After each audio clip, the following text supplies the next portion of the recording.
wassalamu ala Rasulillah wa ala alihi wa man walah. Rabbi syrah li sadri wa yassir li amri wa hlul 'uqdatam bil lisan yafqahu qawli. Subhanaka la ilma lana illa ma 'allamtana innaka antal alimul hakim. Amma ba'd.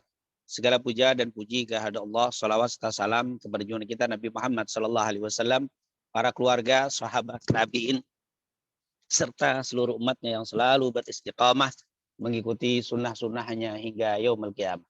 Alhamdulillah, pada pagi hari ini kembali kita dapat bersilaturahim melalui Zoom untuk kembali bersama-sama meningkatkan iman dan takwa kita kepada Allah dengan mempelajari dan membahas syariat Nabi kita Nabi Muhammad SAW.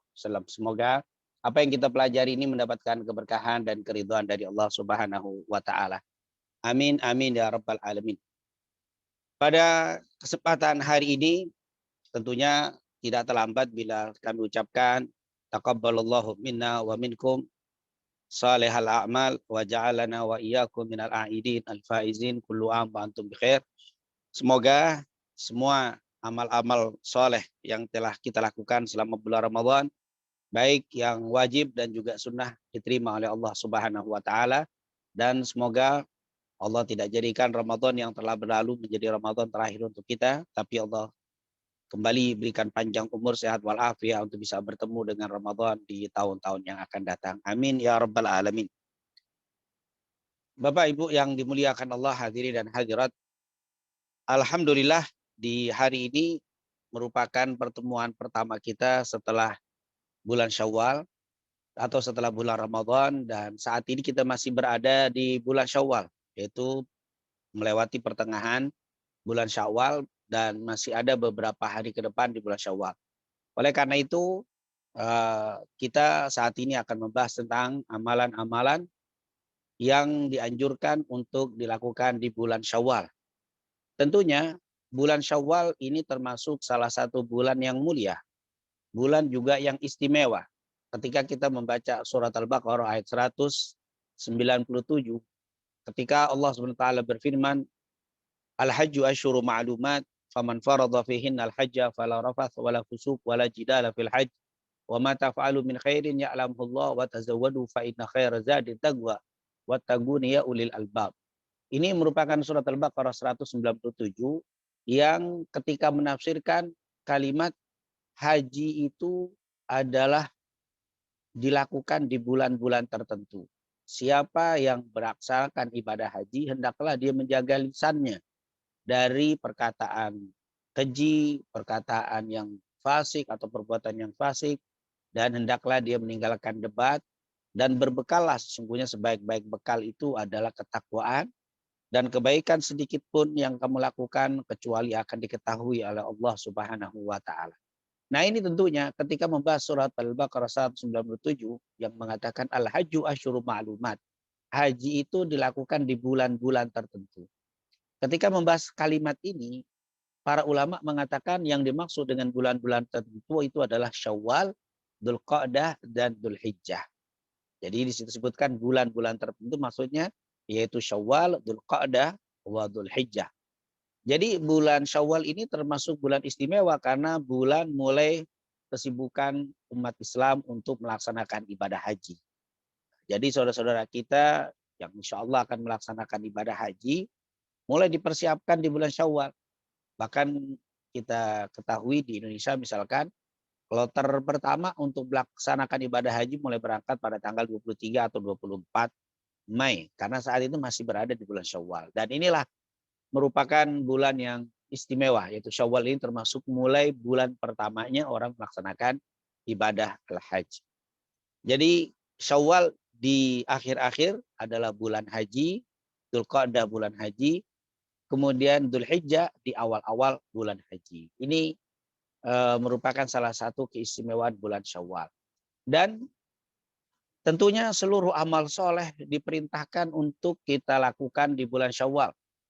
Yaitu disuruh kita melaksanakan banyak beramal soleh.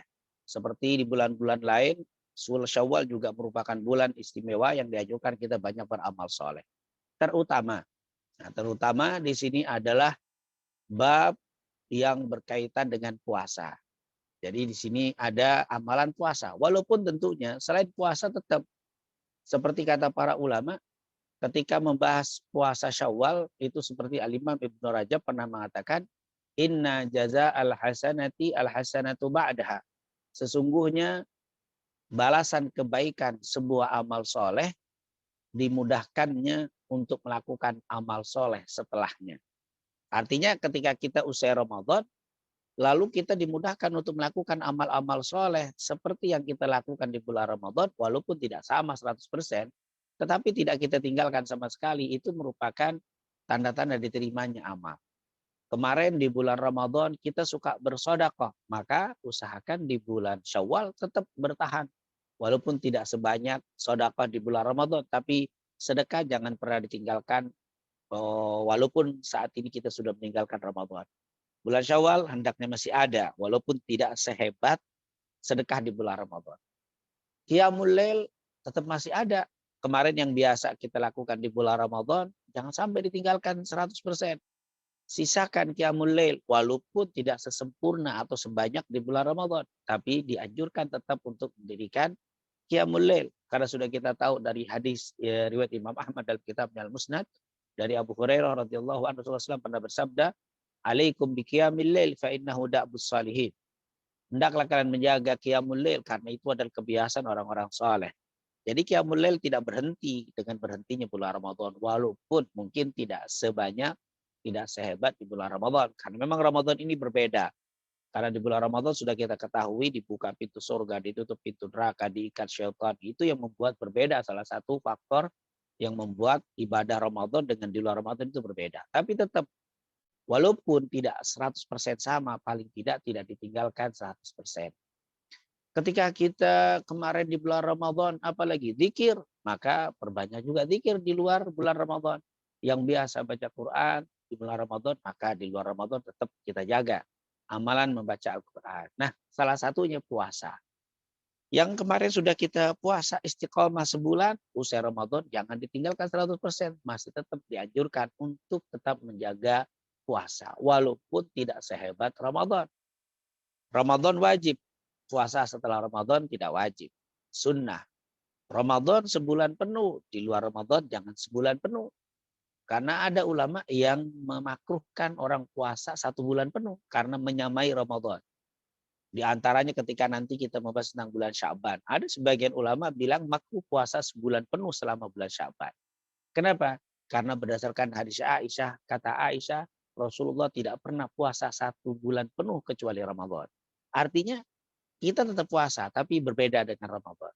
Nah, walaupun tidak seperti Ramadan, kita puasa, tapi tetap hendaklah kita puasa. Nah, salah satu amal yang dianjurkan untuk tidak ditinggalkan juga selain sedekah, qiyamul lail, baca Quran, zikir adalah puasa di bulan Syawal. Nah, ini tentunya berdasarkan hadis yang telah disepakati kesahihannya karena hadis ini diriwayatkan oleh Imam Muslim dari sahabat Nabi yang bernama Abu Ayyub Al-Ansari radhiyallahu an. Rasulullah sallallahu alaihi wasallam pernah bersabda, "Man shoma Ramadhana tsumma atba'ahu sittan min Syawal, kana kasiyamid dahr." Man shoma Ramadhana, siapa yang berpuasa bulan Ramadan, tsumma atba'ahu sittan min Syawal, kemudian diikuti 6 hari di bulan Syawal, kana kasiyamid dahr. Maka dia seperti melakukan puasa 1 tahun. Hadis riwayat Abu Ayyub Al-Ansari dalam kitabnya Sahih Al-Imam Muslim. Oleh karena itu di kesempatan yang mulia ini kita akan sedikit membahas tentang difokuskan membahas tentang hadis yaitu Abu Ayyub Al-Ansari dalam Sahih Muslim ini, yaitu amalan yang dianjurkan untuk kita lakukan di bulan Syawal. Nah, tentunya selain ibadah-ibadah tadi, tentunya kita lebih fokus kepada hadis Abu Ayyub Al-Ansari.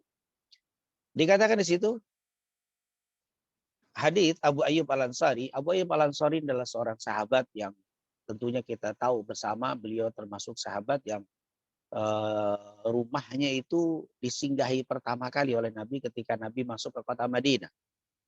Dan rumah beliau itu lokasinya persis berada di dekat kuburan Nabi saat ini.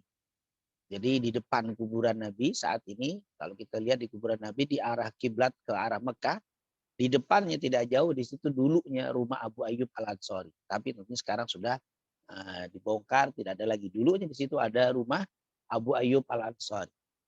Dan menarik sekali waktu Nabi datang ke Madinah, itu para sahabat Ansor berusaha untuk menawarkan rumahnya untuk disinggahi sama Nabi Muhammad SAW.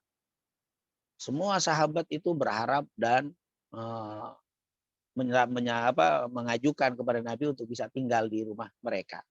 Akhirnya karena banyaknya permintaan, Nabi Muhammad SAW memberikan pilihan dengan mengatakan, biarkan untaku ini berjalan di mana dia berjalan. Ketika dia berhenti di satu tempat atau di rumah seseorang, saya akan nginep di rumah itu. Dan ternyata ontaknya saat berjalan berhenti di rumah Abu Ayyub Al-Ansari. Akhirnya Nabi pun menginap di rumah Abu Ayyub Al-Ansari. Rumah Abu Ayyub Al-Ansari ini diinapi oleh Nabi berapa lama? Bukan sehari, bukan 2 hari. Riwayat banyak mengatakan 6 bulan. Selama Rasulullah belum punya rumah, Rasulullah itu tinggal di rumah Abu Ayyub Al-Ansari. Jadi beliau ini sahabat yang luar biasa, punya biografi, manaqib atau sejarah yang dicatat. Salah satu keistimewaannya adalah satu saja, yaitu Rasulullah pernah menginap di rumahnya hampir 6 bulan. Sampai-sampai kalau kita baca peta sejarah Madinah, itu rumah beliau itu ditandai, rumah beliau itu dikasih tahu di dalam kitab-kitab ini ada rumah Abu Ayyub Al-Ansari. Berbeda dengan rumah-rumah sahabat lainnya. Semua sahabat punya rumah, tapi tidak ada yang ditandai kecuali rumah Abu Ayyub Al-Ansari. Karena di situ Rasulullah pernah singgah selama 6 bulan. Jangankan 6 bulan, Bapak Ibu yang dimuliakan Allah. Nabi itu pernah singgah di Gua Thur ketika dikejar oleh pasukan kafir Mekah di bawah pimpinan Suraqah yang hendak membunuh Rasul. Rasulullah hijrah ke Madinah. Sebelum berangkat lebih jauh, Nabi sempat bersembunyi 3 hari di Gua Thur. Setelah itu Rasulullah baru pergi. Gua Thur itu tidak pernah disinggahi Nabi kecuali hanya 3 hari. Saat dikejar oleh kafir Quraisy Mekah, bersembunyi di tempat itu. Sampai sekarang, Gua Thur itu adalah satu-satunya goa dan juga Bukit Nur ya, Jabal Nur yang Goa Hiro. Itu goa itu atau gunung itu yang dikenal oleh seluruh dunia. Bahkan orang yang berhaji dan umroh kadang-kadang di antara mengenal sejarahnya itu diajak ke tempat itu.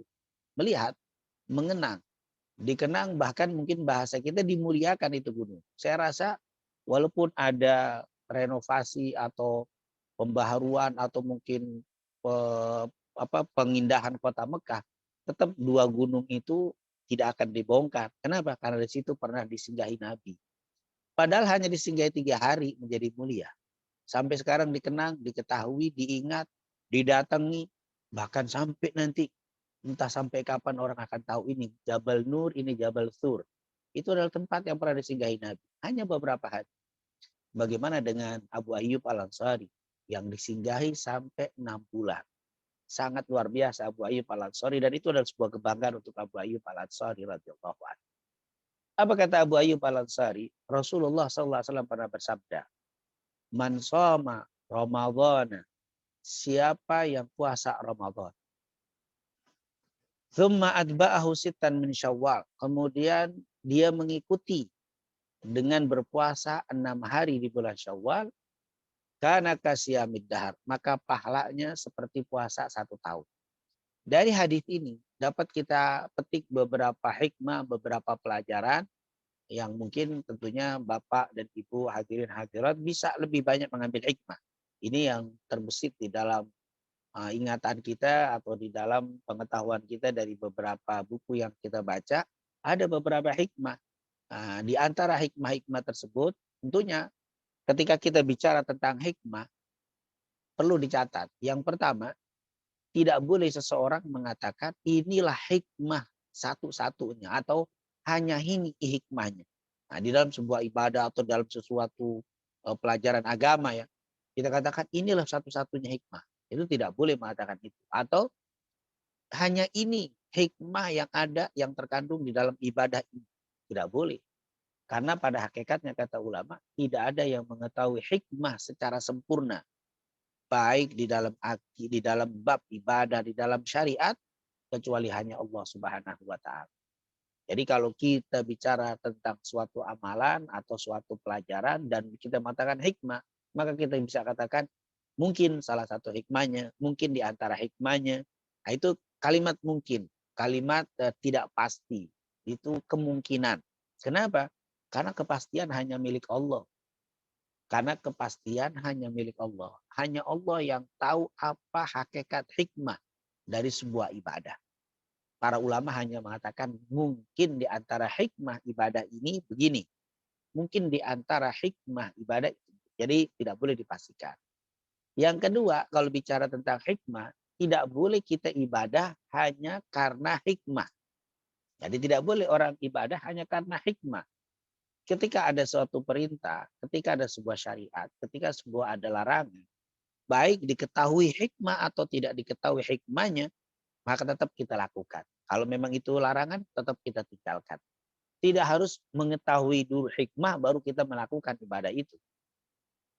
Orang yang beribadah karena hikmah nanti tidak bedanya dengan mungkin orang-orang orientalis atau orang-orang non-muslim.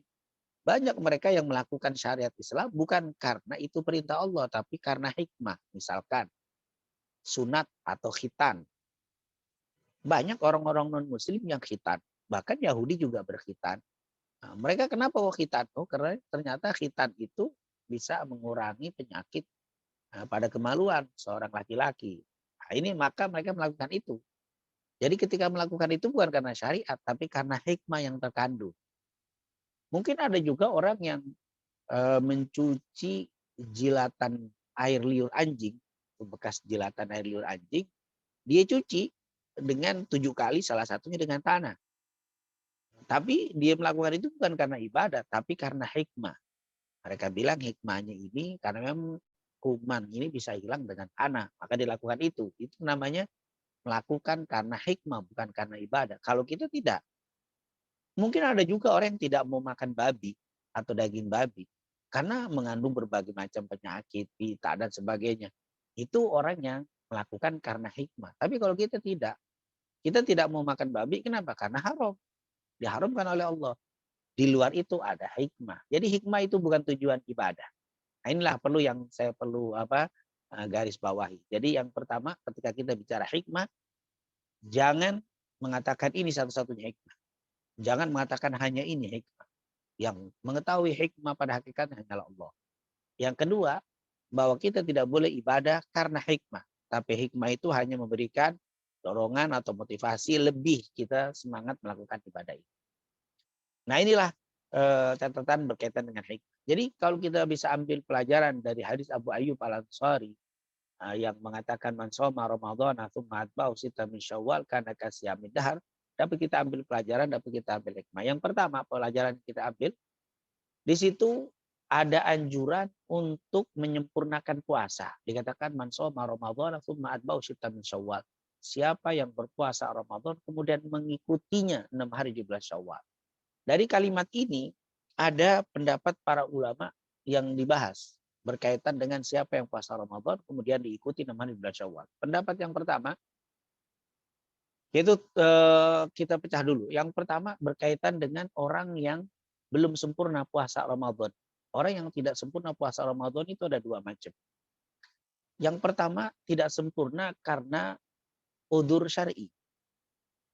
Yang kedua, tidak sempurna karena melakukan udzur yang tidak syar'i. Udzur yang syar'i, misalkan haid, nifas, itu udzur syar'i. Atau sakit ketika Ramadan, atau musafir, nah ini juga termasuk udzur syar'i. Jadi ada orang yang belum sempurna, dia masih punya utang di bulan Ramadan. Kenapa utang 5 hari? Kenapa utang? Karena sakit, itu namanya udzur syar'i. Oh karena haid, oh itu udzur syar'i. Atau karena kemarin mengadakan perjalanan jauh sehingga dia tidak puasa, itu namanya udzur syar'i. Ada yang tidak udzur syar'i. Dia masih belum sempurna Ramadan karena masih punya hutang 3 hari. Kenapa? Enggak ada udzur syar'i, dia hanya aus. Kemarin waktu puasa dia pergi keliling-keliling mungkin belanja dan sebagainya, kemudian dia kehausan, terus dia batalkan. Nah, ini tentunya tidak syar'i. Artinya di luar musafir, di luar sakit, di luar haid itu tidak syar'i. Nah, di sini kata ulama dibagi 2. Bagi yang udzur syar'i, dan udzur tidak syar'i. Sepakat pendapat yang pertama, bila orang yang belum sempurna puasa Ramadannya karena udzur tidak syar'i, dia tidak sakit, dia tidak musafir, dia tidak haid, tapi dibatalkan. Nah, ini tidak syar'i. Maka sepakat seluruh ulama bahwa orang yang seperti ini harus menyempurnakan Ramadan dulu baru puasa Syawal. Misalkan dia punya utang 3 hari, wajib bayar utang dulu. Kalau dia Syawal dulu baru qadha, usai ini tidak sempurna. Tidak dapat karena hadisnya siapa yang puasa Ramadan secara sempurna kemudian diikuti 6 hari di bulan Syawal. Berarti di sini kalau yang tidak syar'i, seluruh ulama sepakat wajib mengqadha lebih dulu. Baru dia bisa puasa Syawal. Ini pendapat yang berkaitan dengan udzur tidak syar'i. Yang kedua, babnya masalahnya yang udzur syar'i. Dia tidak puasa, dia punya utang 3 hari, 5 hari, tapi karena sakit atau karena musafir atau mungkin karena haid. Apakah wajib mengqadha lebih dulu baru puasa Syawal atau boleh Syawal dulu baru qadha? Di sini timbul perbedaan di antara ulama. Pendapat yang pertama mengatakan harus sempurna dulu puasa. Artinya berarti dia harus qadha dulu. Setelah qadha selesai baru dia melakukan puasa sunnah Syawal. Ini pendapat yang pertama. Ini banyak dipegang oleh mazhab Hanabilah, yaitu mazhab Hanabilah. Di antara mazhab Hanabilah ini seperti yang kita tahu banyak dipegang oleh ulama-ulama Saudi, misalkan Syekh bin Baz, Syekh Utsaimin dan yang lainnya. Mereka mengatakan harus qadha dulu, baru puasa 6 hari di bulan Syawal. Kenapa? Karena dalilnya tadi, man shoma ramadhana tsumma atba'ahu sittan min Syawal. Siapa yang puasa Ramadan kemudian diikuti 6 hari di bulan Syawal. Berarti sempurna dulu baru. Tapi pendapat yang kedua mengatakan afdolnya diqadha lebih dulu. Afdolnya. Afdol tadi tidak wajib. Bagusnya diqadha lebih dulu. Tapi tidak mengapa bila Syawal lebih dulu baru mengqadha. Ini pendapat yang kedua dan ini banyak dipegang oleh mazhab Syafi'iyah. Ini dipegang oleh mazhab Syafi'iyah. Walaupun dalam mazhab Syafi'iyah yang paling afdal setelah puasa Ramadan selesai masuk bulan Syawal pertama hari Id tidak boleh puasa. Hari kedua itu mazhab Syafi'iyah. Hari kedua afdalnya langsung puasa 6 hari di bulan Syawal berturut-turut. Itu mazhab Syafi'i afdalnya. Jadi kalau kita bicara mazhab Syafi'i afdalnya hari kedua bulan Syawal langsung puasa. Dan berurutan. Jadi ada hadis yang dipegang man shoma ramadhana tsumma atba'ahu sittan min Syawal mutatabi'atan. Nah, siapa yang puasa Ramadan kemudian diikuti 6 hari di bulan Syawal secara berurutan karena kasiyamid dahr, maka dia seperti puasa 1 bulan penuh, seperti 1 tahun penuh. Nah ini pendapat Syafi'iyah. Jadi menurut Imam Syafi'i atau mazhab Syafi'iyah yang afdal setelah usai Ramadan, Syawal hari pertama tidak puasa karena lebaran, hari kedua langsung puasa berurutan. Itu yang paling afdal. Tapi tidak mengapa bagi mereka yang tidak langsung Syawal hari kedua atau tidak berurutan. Bahkan tidak mengapa kalau qadha dulu Syawalnya Syawal dulu baru qadha. Tidak harus qadha dulu. Walaupun afdolnya tetap qadha dulu kalau memang punya utang, qadha dulu kalau tidak, maka tidak mengapa untuk Syawal baru qadha. Itu adalah banyak dipegang oleh mazhab Syafi'iyah. Nah, ini merupakan pegangan atau yang dipegang oleh mazhab Syafi'i dan berdalilkan kenapa dalil kok boleh begitu? Bukankah hadisnya tadi yang berbunyi siapa yang puasa Ramadan kemudian mengikutinya 6 hari bulan Syawal maka seperti 1 tahun. Bukankah Ramadan sempurna dulu? Nah, dalilnya mazhab Syafi'iyah yang pertama orang yang udur secara syar'i karena sakit, karena haid, karena nifas, karena musafir itu termasuk orang yang sempurna puasa. Nah, ketika ada seorang wanita batal 2 minggu karena haid, lalu di bulan Ramadan itu dia punya di bulan Syawal punya utang 2 pekan, yaitu 14 hari. Tetap walaupun dia hanya puasa 16 hari, atau 15 hari selama bulan Ramadan karena setengahnya haid, tetap dihitung puasanya sempurna. Ada yang haid 5 hari, tetap jangan seorang wanita yang haid kemudian keluar dari Ramadan merasa, waduh Ramadan saya tidak sempurna. Kenapa? Karena saya tidak sempurna puasa sebulan karena saya batal seminggu. Oh itu pemahaman yang salah. Kata mazhab Syafi'iyah, orang yang udurnya syar'i baik karena sakit atau musafir atau haid, maka usai Ramadan dianggap sempurna puasanya. Jadi kalau sudah dianggap sempurna, maka tidak mengapa untuk mengikuti puasa Ramadannya dengan Syawal. Jadi sekali lagi, karena orang yang udzur syar'i dianggap sempurna puasa. Ini dalilnya. Yang kedua, kata madzhab Syafi'iyah, bahwa qadha Ramadan itu waktunya luas. Waktu qadha Ramadan itu sampai bulan Sya'ban. Sementara bulan Syawal waktunya terbatas. Hanya sampai bulan Syawal. Di luar bulan Syawal, maka dia tidak dapat keistimewaan. Maka di sini diperbolehkan untuk Syawal dulu baru mengqadha. Ini adalah dari mazhab Syafi'iyah. Walaupun tentunya afdhalnya mengqadha baru Syawal, tapi tidak mengapa Syawal baru qadha. Hal ini berpegang dengan hadis yang diriwayatkan oleh Aisyah radhiyallahu anha. Dalam Sahih Bukhari Muslim, Aisyah pernah mengatakan, "Kana alayya saumu Ramadan, fala astati'u an aghdhiyahu illa fi Sya'ban, asyghulu bi Rasulillah sallallahu alaihi wasallam." Saya dulu punya hutang di bulan Ramadan, punya hutang beberapa hari di bulan Ramadan. Saya tidak bisa membayar utang saya itu kecuali di bulan Sya'ban. Kenapa? Asyghulu bi Rasulillah, karena sibuk ngurusi Nabi Muhammad sallallahu alaihi wasallam. Ini menunjukkan Aisyah mengqadhanya di bulan Sya'ban. Apakah Aisyah tidak puasa Syawal? Aisyah puasa Syawal.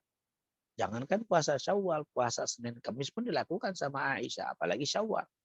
Tapi qadhanya dia baru bulan Sya'ban. Nah, ini menunjukkan berarti Aisyah itu puasa baru qadha. Artinya puasa Syawal dulu baru qadha. Nah, kenapa? Karena Aisyah sibuk dengan Rasul sallallahu alaihi wasallam. Maksud sibuk dengan Rasul dijelaskan oleh para ulama bahwa Aisyah itu tidak mau puasa di luar Sya'ban. Kenapa? Karena beliau takut ketika dia puasa qadha misalkan di bulan Syawal, tiba-tiba di siang hari Rasulullah punya hajat, terus tidak bisa melaksanakan hajatnya karena dia sedang puasa, artinya berhubungan suami istri. Ketika Rasulullah mau berhubungan nggak jadi gara-gara Aisyah sedang puasa. Nah itu Aisyah tidak mau menghalangi hajat Rasul. Maka dia puasa di bulan Sya'ban. Kenapa bulan Sya'ban? Karena Aisyah tahu kalau di bulan Sya'ban Nabi itu hampir 1 bulan penuh beliau puasa sunnah di bulan Sya'ban. Jadi kata Aisyah tidak mungkin Rasulullah mau berhubungan di siang hari karena dia sedang puasa. Nah, itu apa penjelasan para ulama menunjukkan bahwa Sya'ban Aisyah baru mengqadha. Ini menunjukkan berarti Aisyah itu puasa Syawal sebelum qadha Ramadan. Nah, ini yang tentunya dalil yang digunakan oleh mazhab Syafi'iyah. Alhamdulillah yang berpendapat harus qadha dulu baru Syawal itu ada dan itu banyak dipegang oleh mazhab Hanabilah. Ada yang mengatakan afdhalnya di qadha baru Syawal, tapi tidak mengapa Syawal dulu baru qadha. Itu adalah mazhab Syafi'iyah. Alhamdulillah. Ini poin yang pertama berkaitan dengan mengqadha dulu atau Syawal dulu. Dan sepakat tentunya kalau bisa qadha baru Syawal itu sepakat afdhal, itu sepakat tidak ada khilaf. Yang ada khilaf itu adalah boleh apa tidak Syawal dulu baru qadha. Menurut mazhab Hanabilah tidak bisa, harus qadha dulu baru Syawal, sementara menurut Syafi'iyah Syawal dulu baru qadha diperbolehkan. Kemudian yang kedua, pembahasan berkaitan dengan bisa apa tidak qadha digabung dengan Syawal. Nah, jadi mungkin istilah kita sekali mendayung 2-3 pulau dilalui. Saya qadha Ramadan niatnya plus saya puasa Syawal. Misalkan saya kemarin batal Ramadan 6 hari. Kemudian di bulan Syawal langsung saya niatkan. Saya niat puasa qadha Ramadan plus puasa Syawal. Apakah sudah mendapatkan pahala qadha dan pahala Syawal ketika digabung? Ada sebagian ulama mengatakan bisa diqadha plus Syawal. Sebagian ulama mengatakan bisa. Karena dengan dalil kalau sudah yang wajibnya dilaksanakan ya sunnahnya dapat juga. Mungkin kalau kata orang sekarang nanam padi rumput nongol juga. Tapi kalau nanam rumput padi tidak nongol. Ini adalah pendapat yang pertama. Tapi pendapat terbanyak dari para ulama, wallahu alam yang saya ketahui, kebanyakan ulama mengatakan puasa sunnah itu ada dua. Puasa sunnah macamnya itu ada dua. Ada puasa sunnah mutlak, ada puasa sunnah ta'yin. Yaitu puasa sunnah mutlak itu yang umum. Misalkan saya puasa Sya'ban, ya, puasa Sya'ban atau puasa bulan haram ya, Rajab misalkan. Atau Syawal, ini termasuk bulan Rajab, Syawal, Dzulqa'dah, Dzulhijjah. Maaf ya, bukan ini, yaitu Dzulqa'dah, Dzulhijjah, Muharram dan Rajab. Syawal itu tidak termasuk. Misalkan saya masuk di bulan-bulan haram ya, 4 bulan itu, Dzulqa'dah, Dzulhijjah, Muharram dan Rajab. Itu adalah bulan-bulan haram. Saya misalkan puasa apa namanya? Puasa di bulan-bulan haram tadi itu namanya mutlak. Itu puasa mutlak. Saya niat qadha Ramadan di bulan Sya'ban misalkan atau di bulan Rajab atau di bulan-bulan istimewa. Maka kata ulama dia dapat pahala qadha, dapat keistimewaan bulan. Itu karena puasa di bulan-bulan itu adalah bulan puasa sunnah, boleh bagus. Dan itu namanya mutlak. Tapi kalau puasa ta'yin, puasa yang sudah ditentukan, itu ada lagi. Misalkan puasa 6 hari bulan Syawal. Itu kan 6 hari di bulan Syawal. Tapi kalau kita lebih dari 6 hari termasuk mutlak. Misalkan saya puasa 10 hari. Dapat 6 hari itu dan tambahan 4. Jadi yang 4 itu mutlak, yang 6 itu ta'yin namanya. Atau saya puasa di tanggal 10 Muharram yang disebut Asyura. Itu ta'yin itu. Saya niat puasa Asyura atau saya niat puasa Tasu'a yaitu hari yang ke-9. Nanti kita akan bahas di bulan Muharram. Atau saya puasa di tanggal 9 Dzulhijjah, hari Arafah. Itu namanya puasa ta'yin, puasa khusus. Nah, berkaitan dengan penggabungan antara puasa wajib atau qadha dengan puasa sunnah, kalau pendapat yang kedua, kalau puasa sunnah mutlak digabung dengan qadha, dapat sunnah mutlak. Tapi kalau qadha digabung dengan puasa yang ta'yin, itu tidak boleh, akan tetap jatuhnya qadha. Misalkan saya puasa qadha plus hari Asyura, hari tanggal 10 Muharram saya punya utang 1 hari. Saya bayar nanti saja pas hari Asyura.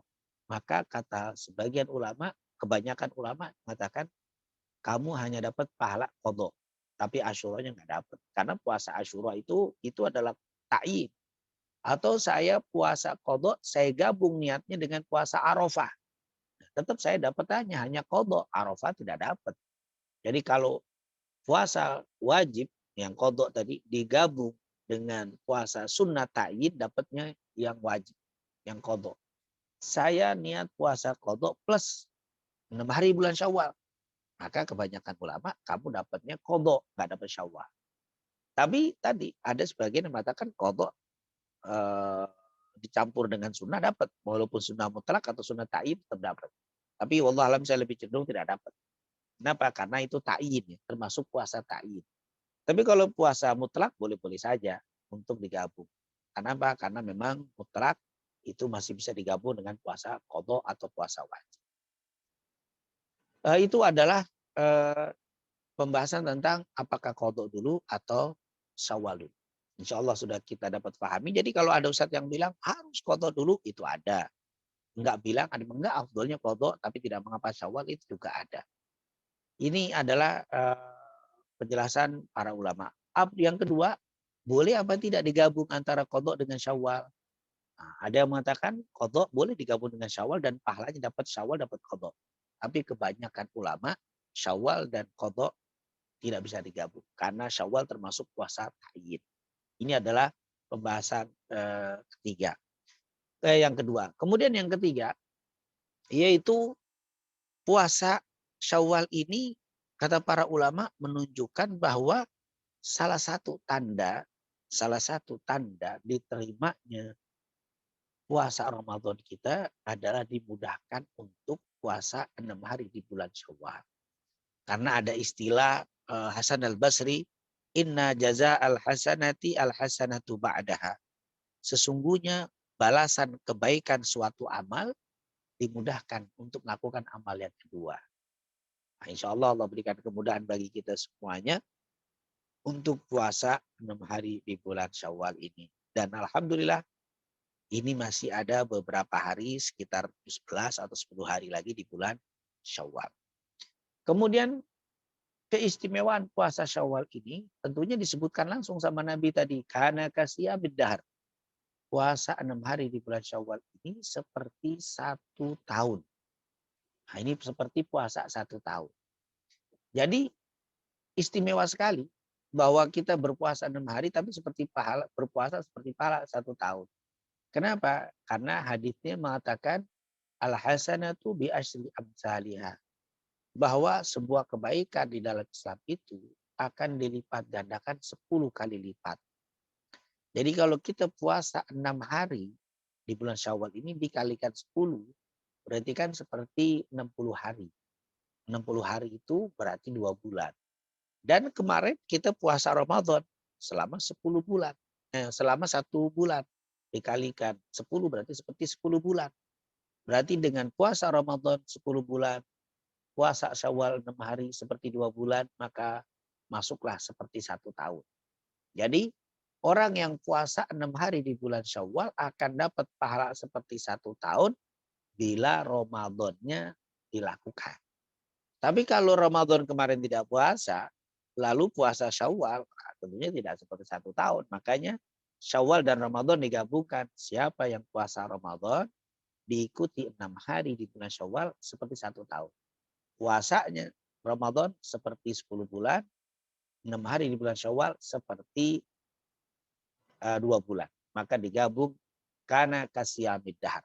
Ini menunjukkan seperti 1 tahun. Oleh karena itu luar biasa, sangat-sangat istimewa sekali kalau kita puasa Syawal ini sama seperti 1 tahun. Kemudian tentunya berkaitan dengan puasa 6 hari di bulan Syawal ini seperti pahala 1 tahun. Dijelaskan oleh para ulama seperti Imam Ahmad bin Hambal mengatakan kalimat 6 hari di bulan Syawal itu menunjukkan sifatnya umum. Artinya umum apa? Tidak harus berurutan, tidak harus dari 2 Syawal, tapi yang penting dapat 6 hari di bulan Syawal. Mau puasanya selang-seling, misalkan kemarin puasa, besok tidak, lalu puasa lagi, yang penting 6 hari. Atau mau diambil secara berurutan dari pertengahan langsung bablas 6 hari juga tetap sama. Intinya 6 hari di bulan Syawal itu sebuah kemudahan bagi kita, ambil yang kamu bisa, yang penting 6 hari selama bulan Syawal. Tapi yang jadi masalah, ada orang baru puasa 4 hari, kemudian tidak melanjutkan, mungkin karena berhalangan dan sebagainya, hanya dapat 4 hari. Apakah dapat pahala? Tetap dapat pahala. Nah, jangan dianggap bahwa tidak dapat pahala dan tidak sempurna. Puasa Syawal itu harus 6 hari, bukan seperti itu. 6 hari seperti 1 tahun. Tapi kalau dia hanya puasa 4 hari, tidak sampai selesai 6 hari, tetap tidak ada kata-kata sia-sia. Jangan sampai ada yang mengatakan percuma Anda puasa hanya 4 hari, ini kan nggak puasa sama sekali. Kalau mau 6 hari, kalau tidak nggak usah. Tidak, 4 hari pun dapat, walaupun ini tidak seperti 1 tahun. Nah, karena kalau dikalikan 10 tetap kan nggak dapat 1 tahun. Nah, ini jadi jangan pernah kita menafikan orang yang beramal soleh walaupun tidak sempurna seperti yang dikatakan oleh Nabi Muhammad SAW. Tapi pahala tidak ada. Wa may ya'mal mithqala dzarratin khairan yarah. Sudah kita jelas sekali. Allah tidak akan menyia-nyiakan amal soleh walaupun hanya sebesar dzarrah. Nah, jadi jangan putus asa.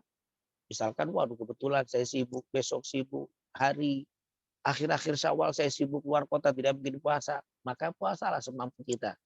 Yang paling bagus 6 hari, kalau tidak mampu silakan usahakan jangan sampai di bulan Syawal tidak puasa sama sekali. Kemudian apa sih hikmah dianjurkannya puasa Syawal ini? Tentunya banyak hikmah.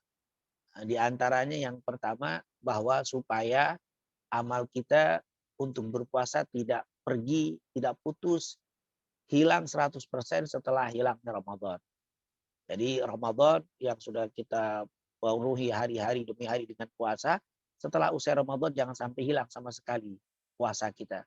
Walaupun tidak seperti Ramadan, paling tidak ada sisa-sisa untuk tetap berpuasa, yaitu 6 hari di bulan Syawal. Yang kedua, kata para ulama di antaranya Imam Ibnu Rajab menunjukkan sebagai barometer diterima tidak diterima Ramadan. Karena tadi kemudahan kita untuk melakukan ibadah Syawal itu menunjukkan tanda salah satu tanda diterimanya amal Ramadan, puasa Ramadan. Kemudian yang ketiga, Syawal itu seperti kalau sholat seperti gobliyah dan ba'diyah. Nah, kalau kita sholat duhur ada gobliyahnya, ada ba'diyahnya.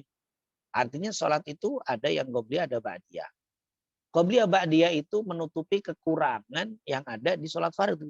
Nah, begitu juga puasa Syawal. Salah satu hikmahnya kata ulama dapat menutupi kekurangan-kekurangan selama puasa di bulan Ramadan. Seperti qobliyah ba'diyah. Kalau Sya'ban nanti namanya qobliyah. Makanya di bulan Sya'ban pun disuruh kita banyak puasa sunnah. Nah, bahkan Nabi hampir sempurna 1 bulan full puasa di bulan Sya'ban. Itu adalah ibarat qobliyah dan ba'diyah. Yang keempat, bahwa Syawal itu sempurna, pahala sangat besar. Kenapa? Karena mendampingi Ramadan. Karena mendampingi Ramadan.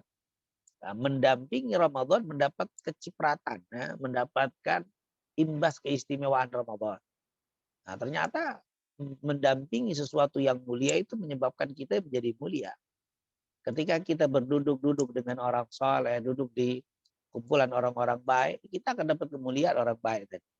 Seperti kata Nabi, seperti orang yang duduk di tukang minyak wangi, dapat kecipratan wanginya. Duduk di tukang ikan, dapat amisnya.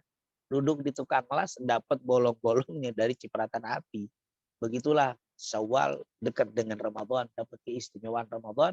Dengan kita puasa Syawal akan dapat keistimewaan yang luar biasa. Nah, itulah mungkin pembahasan kita tentang amalan-amalan di bulan Syawal yang tentunya semua amal ibadah diperintahkan. Yang pernah kita lakukan di Ramadan jangan sampai kita tinggalkan 100%, paling tidak kita jaga, terutama puasa Syawal. Karena Ramadan berkaitan dengan puasa, maka Syawal adalah hal amalan yang berkaitan dengan puasa yang dianjurkan untuk kita lakukan. Sekali lagi, semoga pembahasan walaupun singkat ini mendapatkan keberkahan dan keridhaan dari Allah, dan insya Allah menjadi motivasi kita untuk bertambah dan semangat amal kita di dalam melakukan ibadah-ibadah walaupun Ramadan sudah berlalu. Amin ya rabbal alamin. Mungkin itu yang saya sampaikan. Silakan Ustaz Idi.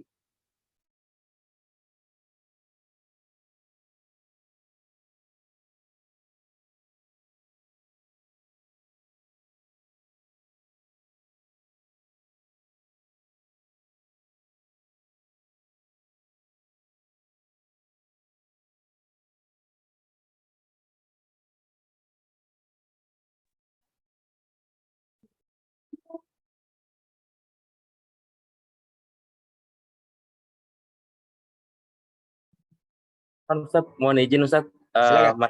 Mas Yudi sedang ada ke belakang dulu Ustaz, sebentar izin melanjutkan kajian pada pagi hari ini. Mungkin ada pertanyaan Ustaz dari satu jamaah, dari Pak Nyoman, izin kami bacakan Ustaz. Izin bertanya Ustaz, dengan adanya perbedaan penentuan hari Idul Fitri, apakah tidak berdampak kepada pelaksanaan ibadah haji? Misal ketika menentukan hari Arafah. Mungkin itu Ustaz pertanyaan dari Pak Nyoman Ustaz. Iya, tentunya setiap bulan itu ada ru'yah. Jadi tidak berkaitan dengan Syawal. Misalkan bulan Syawal di ru'yah sekian, nanti haji pun di ru'yah dengan Dzulhijjah. Jadi setiap bulan itu punya ru'yah. Jadi ru'yah itu ditentukan bukan misalkan Syawal berbeda, nanti kesananya itu berbeda, enggak. Itu terlihat tergantung dari bulannya. Jadi Sya'ban, Ramadan, Syawal, Dzulqa'dah, Dzulhijjah dan seterusnya itu punya ru'yah masing-masing. Nah, boleh jadi Syawal berbeda, Dzulqa'dah bisa bar, Dzulhijjah bisa bareng, bisa berbeda, itu tergantung. Jadi tergantung tidak berpengaruh dengan haji. Jadi nanti bulan Dzulhijjah ada ru'yah sendiri. Nah, boleh jadi bisa sama, boleh jadi berbeda. Jadi tidak 1 tahun itu. Jadi ru'yah itu tidak berfungsi untuk 1 Ramadan untuk 1 tahun. Tapi setiap bulan punya ru'yah masing-masing dan tidak ada masalah dengan bulan haji. Wallahu a'lam bishawab. Baik Ustadz, jazakallahu atas jawaban disampaikan. Mungkin sementara kalau di chat hanya ada satu pertanyaan dari Pak Nyoman Ustadz. Mungkin kami tawarkan kepada para jamaah yang ingin menyampaikan pertanyaan secara langsung, kami persilakan.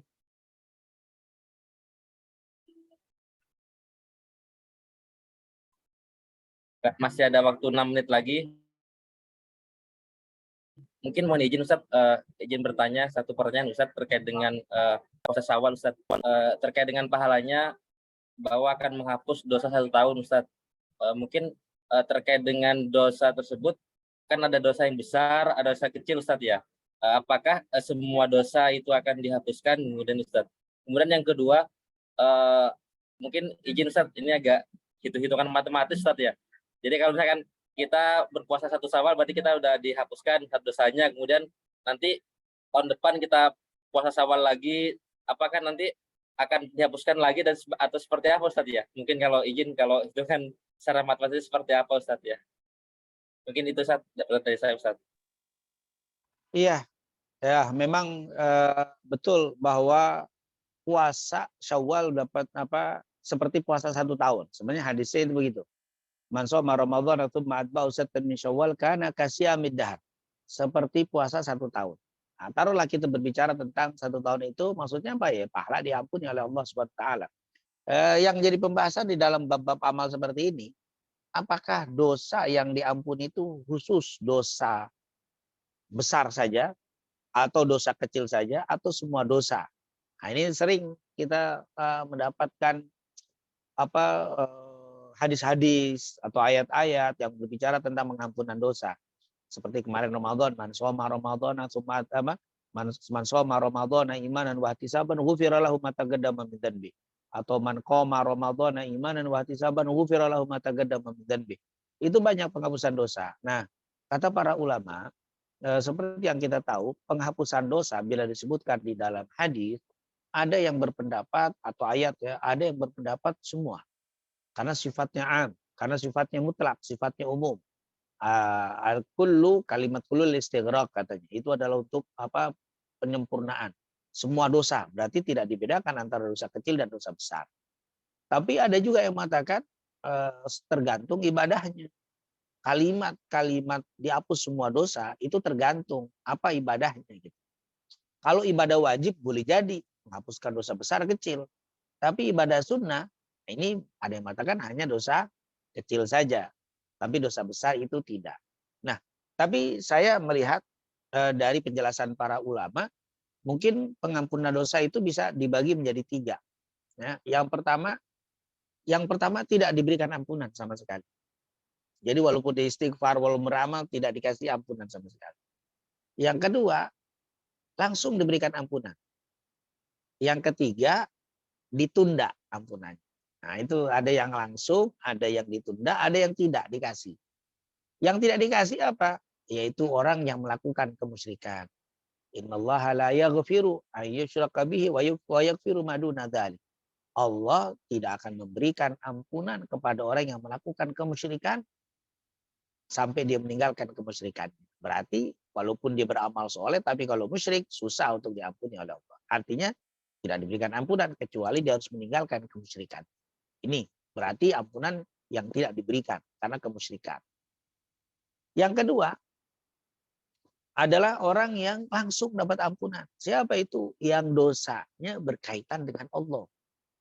Dosanya dia melakukan perbuatan dosa kepada Allah. Maka cukup dia beristighfar, dia beramal soleh, langsung cepat diampuni oleh Allah. Karena tidak ada hubungan sama manusia.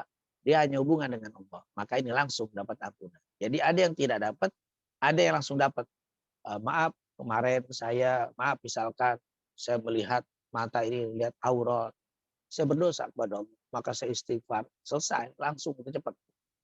Tapi ada yang kedua, ditunda. Artinya Allah kasih, tapi tidak langsung dikasih, ditunda dulu. Kenapa? Karena masih ada hubungan sesama manusia. Saya sudah mengejek si fulan. Lalu saya nyesel, astagfirullah, saya ngejek, saya dosa, saya istighfar.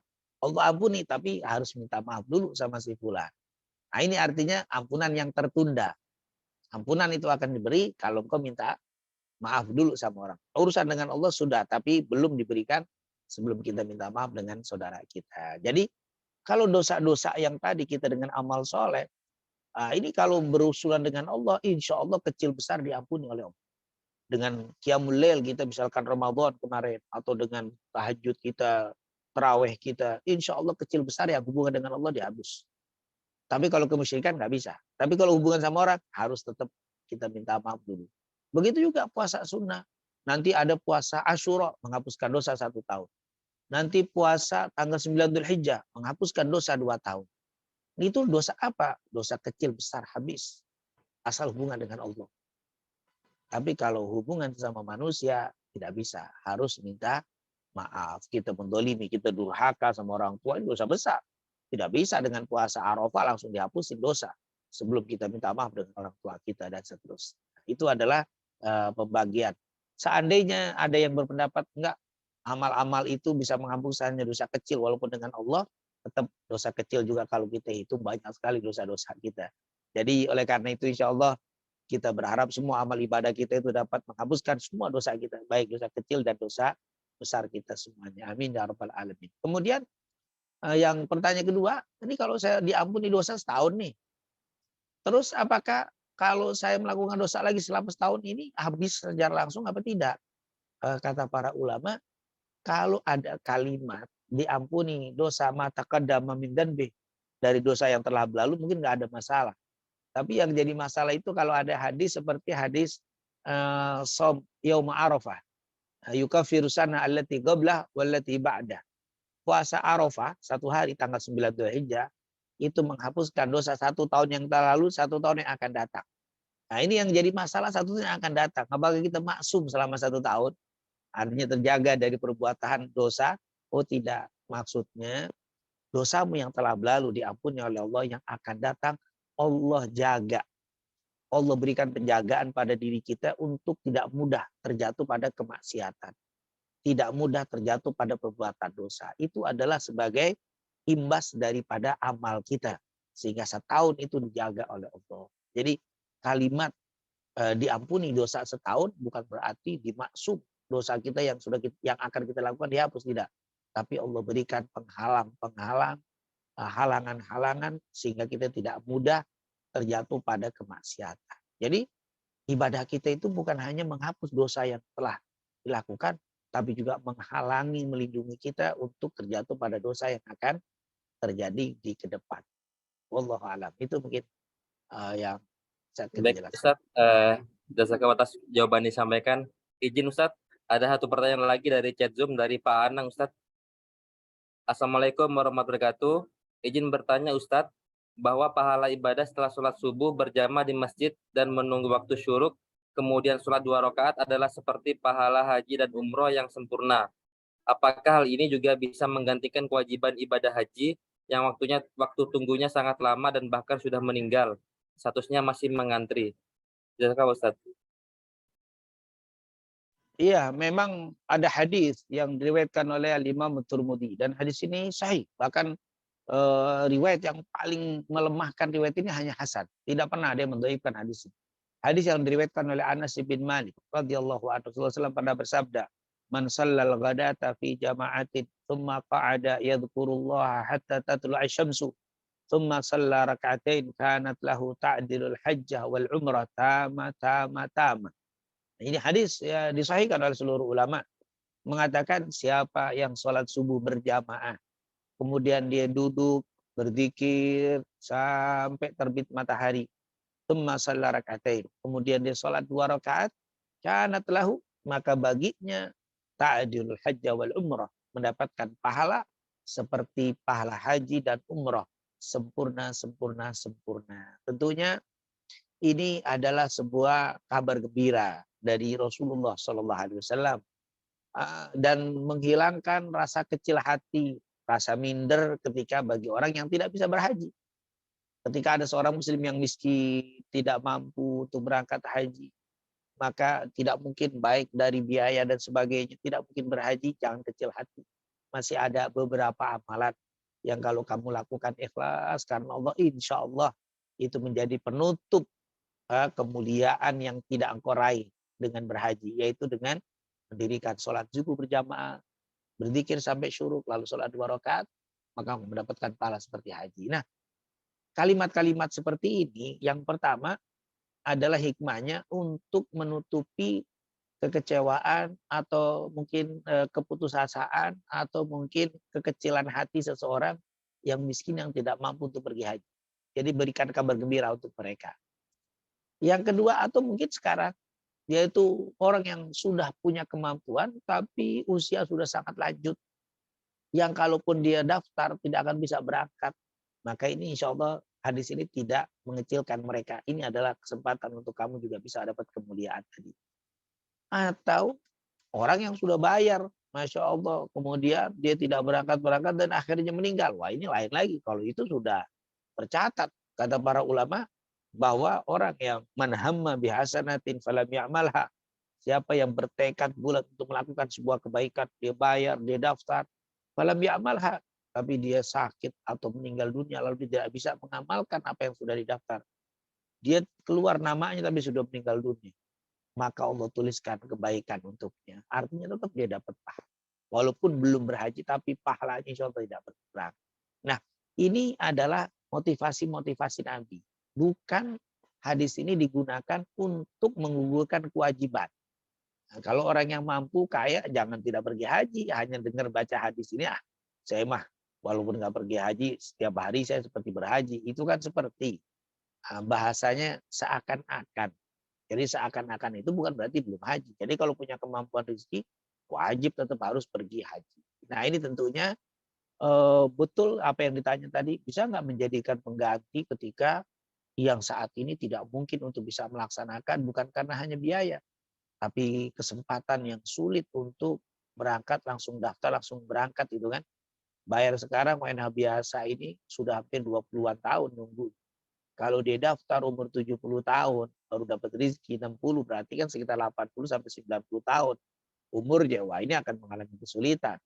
Apakah dengan sholat-sholat tadi bisa menggantikan? Insya Allah. Yang penting tadi kita sudah berusaha untuk berangkat, berusaha untuk bayar. Setelah itu kita meninggal sebelum sampai berangkat, maka ada kabar gembira dari Nabi. Yang pertama, Anda sudah tercatat orang yang sudah berikhtiar dan sudah berusaha. Dan insya Allah usaha tadi sudah dicatat oleh Allah. Yang kedua, amalkan amalan-amalan yang seperti berhaji. Seperti tadi, sholat subuh berjamaah. Jangan keluar dari tempat sholat kita, jangan keluar dari masjid. Usahakan berzikir terus sampai terbit matahari, lalu sholat 2 rakaat. Insya Allah itu pahala seperti pahala berhaji. Tapi bagi yang kaya dan punya kesempatan masih muda, harus tetap berangkat, harus tetap bayar, harus tetap ikhtiar untuk bisa berangkat. Insya Allah kita semua diberikan kemudahan untuk bisa berangkat melaksanakan ibadah haji. Amin ya rabbal alamin.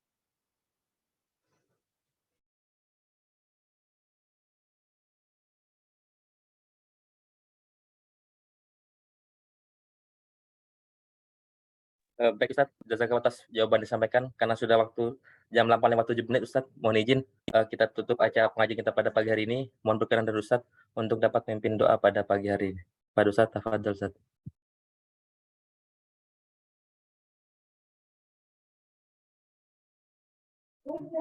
Pak Ustaz masih di mute Ustaz. Ya, alhamdulillah. Tadi berkaitan dengan haji, ya saya ingatkan juga, kalaupun saudara kita sudah meninggal, orang tua kita meninggal, kita ingin menghajikan masih bisa ya, dengan cara dibadalkan. Nah, badal ini tentunya sudah disepakati oleh para ulama berdasarkan hadis Syubrumah. Rasulullah pernah mendengar seorang sahabat yang bernama Syubrumah berniat haji untuk saudaranya. Labbaik an Syubrumah. Dia berkata, ya Allah saya berniat haji untuk Syubrumah. Faqala Nabi SAW, Nabi berkata, man Syubrumah? Siapa Syubrumah itu? Dia bilang, qala akhun li au garibun li. Dia itu adalah saudara dan atau kerabatku. Maka Nabi menjawab, ahajat ala nafsika? Apakah kamu sudah berhaji untuk dirimu? Qala la, belum ya Rasul. Qala hujja an nafsika thumma an syubrumah. Hajikan dirimu dulu, baru hajikan untuk syubrumah. Berarti di sini kata para ulama, orang yang sudah meninggal dunia bisa dihajikan dengan cara dibadalkan. Baik dengan anak sendiri atau orang lain. Yang penting orang yang dihajikan itu sudah tidak bisa berhaji karena sakit yang tidak mungkin sembuh atau karena meninggal dunia. Yang kedua, yang menghajikan itu syaratnya sudah berhaji dan satu orang bisa dihajikan dengan satu orang. Dan insya Allah semua kita diberikan panjang umur, sehat walafiat, diberikan rezeki, diberikan kesempatan, kemudahan untuk bisa berhaji. Dan semoga orang-orang tua kita, keluarga kita yang sudah berhaji dan kita sudah berhaji, hajinya diistiqomahkan, dimabrurkan oleh Allah. Dan kita doakan saudara-saudara kita yang akan melaksanakan ibadah haji juga semoga diberikan kemudahan, diberikan keselamatan, dan mereka semua mendapatkan haji yang mabrur dan mabrurah. Amin ya rabbal alamin. Rabbana taqabbal minna innaka antas samiul alim wa tub alaina innaka antat tawwabur rahim. Allahumma inna nas'aluka ilman nafi'an wa rizqan thayyiban wa amalan salihan maghbula. Rabbana atina fid dunya hasanah fil akhirati hasanah wa qina adzabannar. Wa sallallahu ala sayyidina Muhammadin wa ala alihi washabihi wasallam. Walhamdulillahi rabbil alamin. Itu saja mungkin yang saya sampaikan, lebih kurangnya saya mohon maaf. Assalamualaikum warahmatullahi wabarakatuh. Waalaikumsalam warahmatullahi wabarakatuh. Sekali lagi kami ucapkan jazakallahu kepada Ustadz Abdurrahman Segaf yang telah mengisi kajian pada pagi hari ini dan juga pada para jamaah yang telah ikut serta dalam pengajian pada pagi hari ini. Saya selaku MC, mohon maaf apabila ada kekurangan. Wassalamualaikum warahmatullahi wabarakatuh. Waalaikumsalam warahmatullahi wabarakatuh. Waalaikumsalam warahmatullahi wabarakatuh. Sama-sama.